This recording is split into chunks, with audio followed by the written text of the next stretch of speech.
Hai, welcome back to my YouTube channel. Selamat datang kembali di waktu aku bercerita. Jadi yang mau aku ceritakan pada hari ini adalah apa aja yang aku lakukan pada hari ini dan apa yang aku lakukan di hari-hari kemarin. Dan apa yang berubah dari hidup aku. Gak penting sih ya sebenarnya, cuma aku pengen cerita aja. Oke, jadi mari kita mulai. Jadi untuk hari ini tuh pagi-pagi aku cuma beresin kamar, nyapu, ngepel, terus ya beres-beres beberapa hal kecil, terus nyuci. Ya memang karena kita anak kos jadi semuanya harus dilakukan sendiri, jadi benar-benar harus mandiri, termasuk masak sendiri kadang-kadang, walaupun gue lebih suka beli karena pertama gue emang suka jajan, kedua emang buat gue pengeluaran gue ketika gue harus masak dan pengeluaran gue ketika gue harus beli itu lebih murah kalau gue beli, karena dengan harga 15.000 gue udah bisa dapat satu menu, maksudnya untuk makan satu kali, terus dengan uang kayak 30.000 sampai 50.000 itu gue udah bisa makan 2 sampai 3 kali dan itu menunya ganti-ganti gitu. Jadi untuk apa gue harus repot masak, untuk misalkan dengan uang 50.000 gue harus makan satu menu dan itu gue harus makan 1, 2, 3 kali makan gitu. Jadi kayak beli aja deh gitu ya, tapi tergantung sih ya itu, ya tergantung masing-masing aja. Kalau gue lebih prefer gue jajan. Oke. Itu yang pertama. Abis beres-beres terus gue makan. Gue makan di Gosha. Itu yang gue makan adalah beef ribs dan itu udah favorit gue kalau gue ke Gosha. Pertama karena harganya murah, porsinya banyak, rasanya enak. Kedua karena memang vibes tempatnya itu enak buat kayak baca, buat dengerin video, buat ngeliatin sekitar kayak cuci mata gitu, itu enak banget. Terus juga tadi gue udah bilang belum, harganya nggak terlalu mahal, bukan nggak terlalu mahal sih, harganya oke.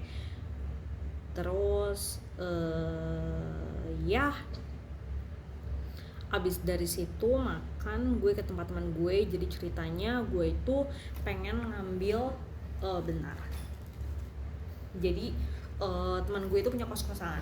Teman gue punya kos-kosan dan ada salah satu member kos-kosannya dia itu yang keluar lah, cabut, terus dia meninggalkan beberapa barang yang nggak mau dibawa lagi. Terus ada beberapa barang kayak misalkan gelas nih, gelasnya salah satunya, ada gelas, terus ada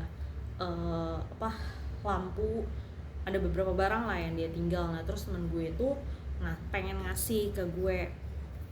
Nah terus ternyata tadi pas dicariin, kalau ini gelasnya ada 2 tadinya gelasnya, terus yang satu dibawa sama mbaknya yang beres-beres.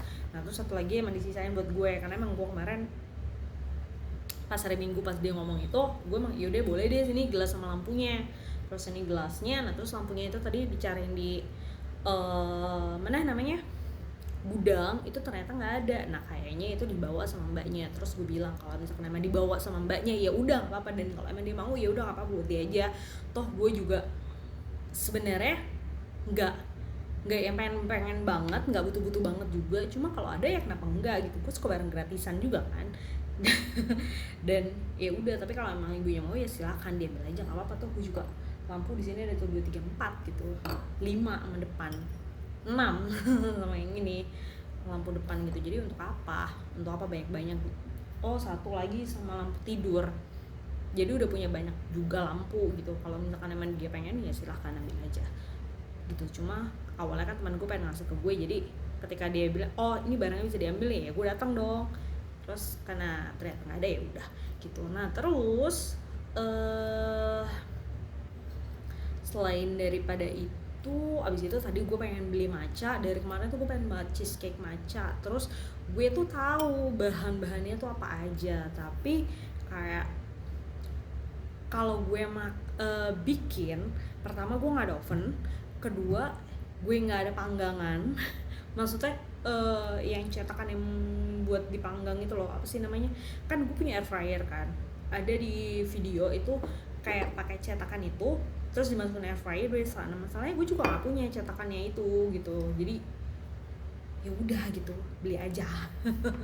Nah cuman tadi gue kebetulan emang karena lagi in banget kali ya si matcha ini, di cheesecake matcha ini, jadi di mana-mana tuh habis. Nah terus tadi ketika gue lagi di Seminyak ada satu tempat yang gue suka bukan suka ke situ sih, gue cuma ada beberapa kali ke situ, namanya fruitcake, itu juga habis. Terus udahlah akhirnya nggak jadi beli. Terus buat makan malam tadi gue beli nasi kebuli Ijab Kabul, itu juga gue suka banget makannya karena harganya murah. Harganya itu cuma kayak 36 ribu,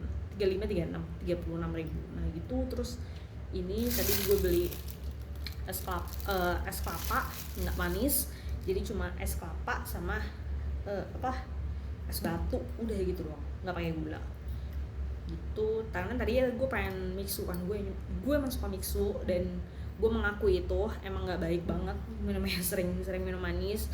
Nah cuma kalau misalkan ada pilihan selain mixu, gue akan milih untuk beli es kelapa gitu. Jadi gue masih dapat rasa dari si kelapanya itu gitu. Terus udah deh, gue pulang sekarang. Nah apa yang terjadi di beberapa minggu ke belakang? Jadi beberapa minggu ke belakang itu gue sedang kayak exhausted kayak capek aja gitu. Capek bukan capek kerja ya, karena gue tuh kayak gue jarang deh ngerasa gue capek kerja, karena secapek-capeknya gue kerja, gue tuh tetap senang untuk kerja. Gue tuh emang suka banget kerja gitu. Jadi buat gue kerja itu adalah hiburan gue, entah kerja yang formal, maksudnya yang full time, entah kerja jualan, entah kerja yang travel, ngejalanin travel, entah sebagai konsultan, entah apapun yang berhubungan dengan kerja tuh gue memang suka kerja gitu. Jadi capek, tapi bukan capek kerja, tapi ada beberapa hal yang memang sedang gue pikirkan. Dan gue sedikit kayak belakangan tuh agak sebel sama orang-orang yang kurang paham dengan investasi, kurang paham bagaimana cara mengelola keuangan. Itu gue sebel banget. Kenapa? Karena dari background pendidikan gue, memang gue cukup terliterasi untuk dalam bidang ekonomi. Gue 3 tahun SMK akuntansi, 4 tahun kuliah S1, dan 2 tahun S2. Jadi cukup panjang perjalanannya. Dan gue mencoba untuk meliterasi beberapa orang dekat gue bagaimana cara mengelola investasi, bagaimana melihat peluang dalam investasi, bagaimana cara mengatur keuangan, bagaimana cara budgeting, dan berbagai hal yang lainnya yang gue share secara cuma-cuma. Ilmu yang gue punya gue share secara cuma untuk orang-orang sekeliling gue. Tapi ketika orang-orang sekeliling gue yang sudah sangat sering terpapar dengan apa yang gue sampaikan, dan dia masih melakukan kesalahan tentang pengelolaan keuangan dan investasi, itu kayak gue ngerasa, gue selama ini udah bilang. Salah satu contohnya gini, kan kita udah belajar kemarin COVID ya, beberapa perusahaan itu tidak settle pada saat COVID, terutama dalam bidang hospitality. Jujur, ketika COVID kemarin tuh gue sedang bekerja di hospital. Bukan hospital dan hospitality itu beda ya. Hospitality itu kayak hotel, akomodasi, terus pariwisata apa segala macam, itu hospitality. Tapi kalau misalkan hospital itu rumah sakit. Gue kemarin waktu COVID itu gue bekerja di bidang hospital di rumah sakit, dan salah satu rumah sakit internasional yang cukup besar juga di Indonesia gitu. Jadi untuk pada saat COVID itu, untuk gaji sendiri itu gue tidak terimpact apa-apa, bahkan malah gue punya ada ya oke lah tambahan beberapa, karena kan kita memang hektik yang rumah sakit tuh hektiknya, terus pasien banyak apa segala macem kan. Jadi ya oke lah, pendapatan justru malah makin oke waktu COVID kemarin.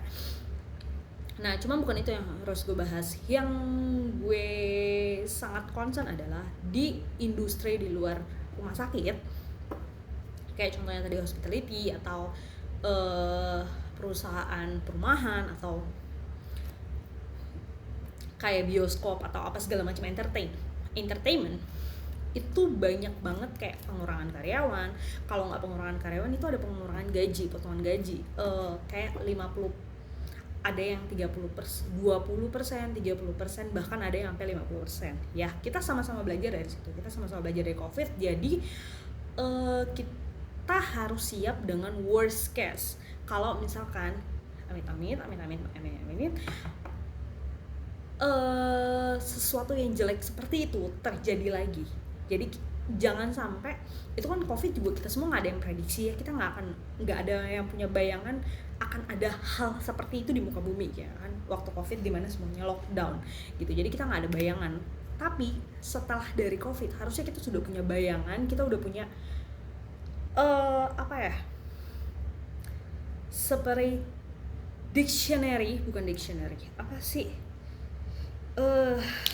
history kayak kita udah punya memori tentang hal itu. Dan kalau misalkan that's happen again, sesuatu yang buruk itu terjadi lagi, kita itu harus sudah siap gitu. Kita udah ada persiapan plan A, plan B, plan C, plan D sampai Z bila perlu, kalau misalkan memang bisa. Nah, sekarang itu dunia sedang mengalami krisis, bukan hanya Indonesia tapi banyak negara termasuk Amerika ya. Kita dalam krisis, apalagi kenapa dibilang krisis, karena banyak pengangguran, bukan hanya di Indonesia by the way, ada beberapa negara juga yang sedang pemutusan hubungan kerja itu banyak banget. Terus ada kekerasan, terus ada ini di Timur Tengah kayak bukan perang dunia, kayak ada perang dan ada indikasi untuk menuju ke perang dunia apa segala macam. Pokoknya kita itu nggak pernah tahu apa yang terjadi, tapi kita ingin planning kalau misalkan bad case, the worst case itu terjadi lagi gitu. Nah, jadi orang yang biasanya punya 100% gaji itu kalau bisa, ketika contohlah waktu COVID kemarin gue dipotong 50%, berarti lu kalau bisa anggarkan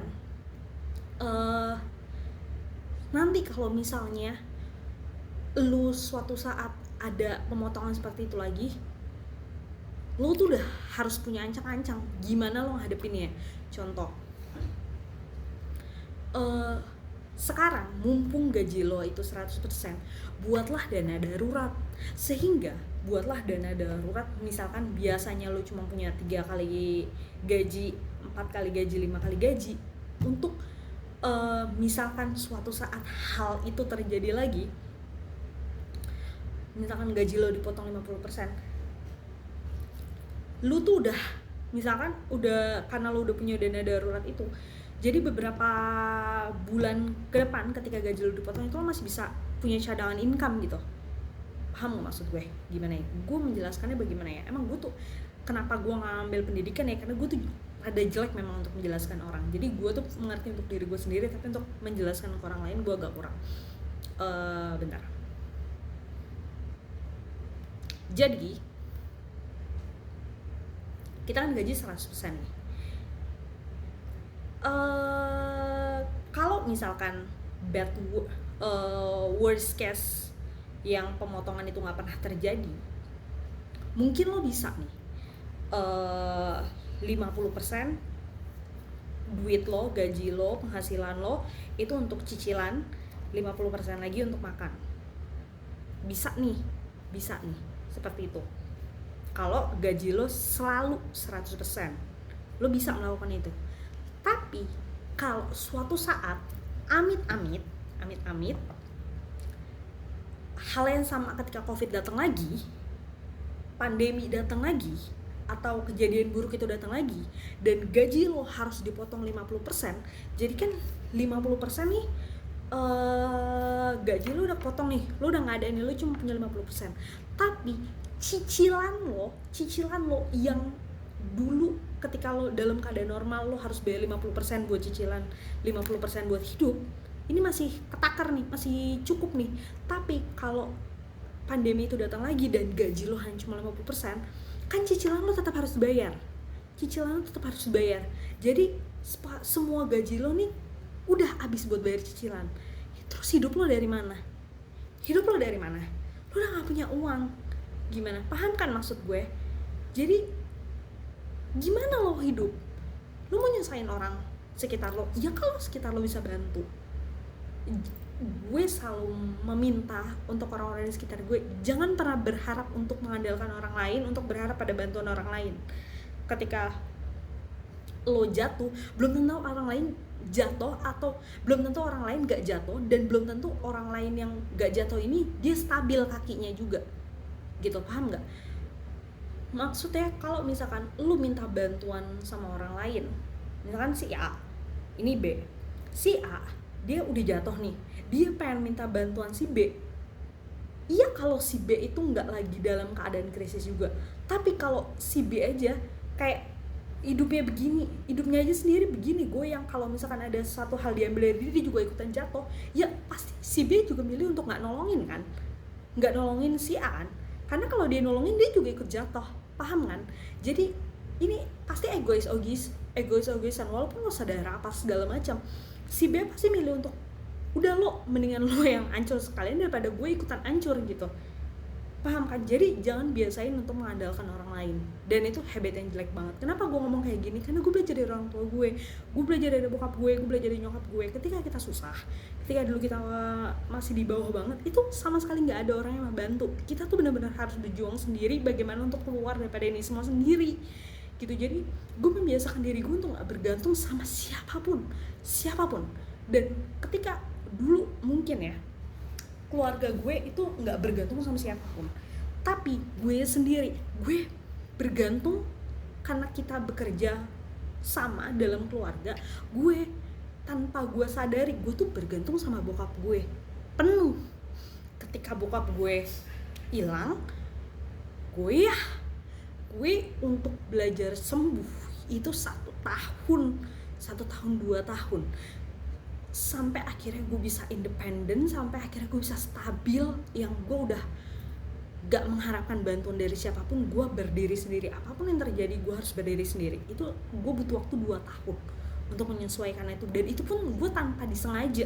Gue ternyata selama ini gue udah punya penghasilan sendiri, tapi selama ini kalau misalkan ada duit gue nggak cukup atau gue pengen beli apa tapi nggak punya duit, gue tuh ngandelin bokap gue. Jadi mindset itu tuh tenang aja masih ada bokap gue, sampai akhirnya bokap gue nggak ada, gue goyah, gue jatuh, dan untuk bangkit lagi tuh gue butuh 2 tahun.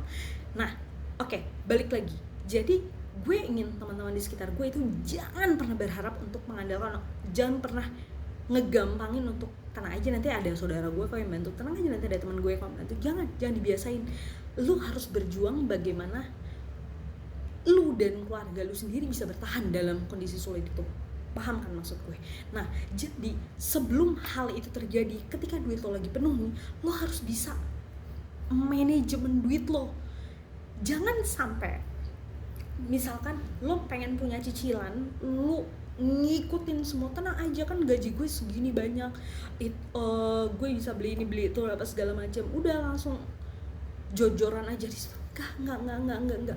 Hasilnya ketika ya itu tadi pandemi terjadi, dan duit lo 50% harus dialihkan ke cicilan, lo sama sekali nggak bisa hidup, Ben. Lo nggak bisa hidup. Jadi yang bisa gue saranin apa? Maksimal cicilan lo, maksimal banget nih, itu 20-30%. 30% itu udah maksimal banget. Jadi kalau misalkan duit lo suatu saat amit-amit cuma 50%, 30%, 30% lu buat cicilan, lu masih punya 20% untuk hidup. Setidaknya lu masih bisa tetap hidup. Nggak usah mikirin untuk beli ini itu pada saat gaji lu dipotong, nggak usah. Yang penting lu bisa tetap makan, yang penting lu bisa tetap nyekolahin anak. Itu yang penting, lu masih punya pegangan.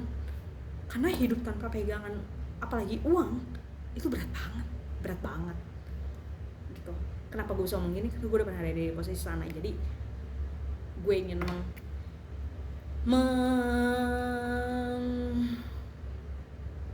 memberitahu teman-teman gue untuk nggak melakukan hal yang sama, dan nggak pernah merasakan apa yang gue rasakan dulu gitu. Jadi gitu, ketika worst case gaji lo kepotong buat cicilan 30% di saat gaji lo hanya 50% dan 30% harus dialokasikan ke cicilan, lo masih punya 20% untuk hidup. Itu sebabnya ya. Karena 20% pun juga ini belum tentu lu benar-benar buat makan doang ya. 20% ya siapa tahu lo masih punya tanggungan untuk yang tadi kayak sekolah, terus bayar listrik, harus bayar air, harus beli gas, harus beli kayak sabun mandi apa segala macam, kan ini tetap harus dibeli gitu. Tapi ya setidaknya lo ada sesuatu, masih ada yang bisa dipegang gitu, ketimbang sama sekali lo nggak punya apa-apa gitu. Kita nggak pernah tahu apa yang terjadi di depan, tapi gue rasa bukan hanya gue, orang yang belajar tentang ekonomi yang memperingatkan hal ini, jangan pernah melakukan cicilan lebih daripada 30%. Jangan pernah, karena ya lo harus mempertimbangkan hal-hal yang di luar skenario hidup lo ya. Karena ya worst case kayak sesuatu yang buruk terjadi, ya setidaknya lo udah punya amunisi untuk itu. Oke. Kenapa jadi ngomongin ekonomi ya? Ya kenapa jadi ngomongin ekonomi? Pokoknya gitu. Terus untuk dana darurat tadi udah gue bilang, biasanya 3 kali, 4 kali sampai 6 kali, atau bahkan kalau bisa lebih daripada itu sih. Dan usahain kalau misalkan ya kalau malu nggak mampu banget, cicilan sebenarnya gini, ini kalau untuk cicilan rumah ya, rumah itu pro kontra. Ada orang yang memang nyaman dia ketika punya rumah sendiri, walaupun cicilan tapi itu udah ngerasa punya rumah sendiri. Jadi ketika dia berada di rumah nyaman, dia bisa lebih produktif, otaknya bisa lebih berkreasi gitu untuk menghasilkan uang lagi. And that's okay. Tapi yang mau gue tekanin di sini adalah sesuaikan kalau ketika kalian mau beli rumah, itu sesuaikan dengan kantong kalian masing-masing. Jangan sampai ketika gaji lo cuma sorry banget, ketika gaji lo cuma UMR, gue harus bilang di sini cuma ya. Kenapa? Karena UMR itu standar minimum untuk per orang, bukan satu keluarga gitu. Jadi kalau misalkan lo mau beli rumah dan itu untuk satu keluarga, tapi yang bekerja hanya lo dan gaji lo hanya UMR, mohon maaf, gue rasa itu kurang cukup. Tergantung mungkin kalau rumah BTN mungkin masih cukup, tapi ya tetap empot-empotan juga sih ya. Cuma ya gitu. Tadi gue mau apa? Oh iya, kalau mau beli rumah itu sesuaikan dengan pendapatan. Jangan misalkan lo pendapatan UMR 4 juta 5 juta, terus lo pengen nyari rumah yang di klaster yang harganya 1,3M, yang 2M itu, yang 1,3M pasti nggak itu ya. Karena 1,3M kalau lo misalkan misalkan DP 20% aja, 20% dari 1,3, 10% dari 1,3M itu 130 juta, 10%. Cicilannya itu bisa 8-9 juta ya, nggak mungkin ya. Dari slip gaji lo aja udah ditolak sama bank tuh, nggak bisa. Maksudnya ya kalau lo mau beli rumah sesuaikan sama budget, sesuaikan gaya hidup lo. Kalau misalkan lo kira-kira dengan perhitungan yang tadi, yang kalau cuma maksimal 30% dari gaji lo, dari pendapatan lo itu cuma mampu untuk bayar cicilan yang 6 juta misalkan, ya lu jangan ngambil rumah yang harganya MM-an, karena cicilannya pasti gede. Lu mau KPR dalam, apalagi dalam floating yang mau lu 20 tahun floating juga tetap aja lebih gede daripada 6 juta. Belum lagi lo harus mikirin buat keamanan, listrik, air, beli perabotan, segala macem. Bayangin. Jadi ya sesuaikan aja lah, sesuaikan sama pendapatan gitu. Jadi ketika ada orang di sekitar gue yang sudah cukup terliterasi tapi melakukan investasi dengan melakukan bukan investasi sih, melakukan pengelolaan keuangan yang salah tuh kayak gue yang gregetan gitu, kayak gemeteran, lu selama ini ngapain aja sih ketika gue ngomong tuh. Ya mungkin emang cara menjelaskan gue tidak bagus ya, mungkin cara gue menjelaskan juga tidak ditangkap dengan baik sama dia, tapi gue berusaha untuk menjelaskan, gue berusaha untuk memberikan edukasi, gue berusaha untuk memberikan apa ya, insight yang bisa gue berikan gitu. Karena gue belajar itu untuk hidup, gue belajar untuk hidup, bukan buat gue bikin kelas, bukan buat gue menjual ilmu gue untuk orang lain gitu, enggak. Jadi gue emang belajar untuk hidup, dan kalau misalkan gue bisa memberikan ilmu gue secara gratis, secara cuma-cuma, ya gue akan lakukan gitu. Jadi bahkan ada yang temen gue yang minta, bantuin gue bikin budgeting dong buat hidup, maksudnya buat kehidupan gue. Silakan chat gue, terus Teams gue, kita bisa meeting lewat Teams segala macam. Kalau emang perlu silahkan info gue. Jadi gue tuh nggak sepelit itu untuk ilmu tuh, gue nggak sepelit itu. Terus ada teman gue juga beberapa yang, Kak thank you banget ya, gara-gara lo gue sekarang udah mulai melek nih, gue udah punya tabungan emas 30 gram, terus gue udah adalah cicilan buat dikit-dikit, gue pengen ini nabung ke bibit, terus gue ada dikit-dikit gue mau coba ke saham nanti. Terus oke good. Terus saya iya, jadi thank you banget udah ngajarin gue, karena gue memang di circle gue berusaha untuk ngomongin bisnis, untuk ngomongin investasi, ngomongin keuangan, untuk gue suka banget untuk ngomongin hal-hal kayak gitu. Jadi malah gue agak-agak sebel kalau misalkan ada yang ketika mau datang nongkrong ngomonginnya kebanyakan si ini kemarin ya, kayaknya ya mungkin sekali dua kali pernah, cuma kalau untuk keseringan ngomongin orang terus kayak gue enggak deh ya. Enggak, that's not my type of communication gitu. Jadi ya gitu. Gila udah mau setengah jam, lama juga gue ngomong ya. Oke, mungkin itu aja dulu waktu aku bercerita kali ini. Semoga ada manfaatnya. Kalau enggak ya setidaknya gue udah ngomel-ngomel. Sampai berjumpa lagi di waktu aku bercerita selanjutnya. Oke, bye-bye.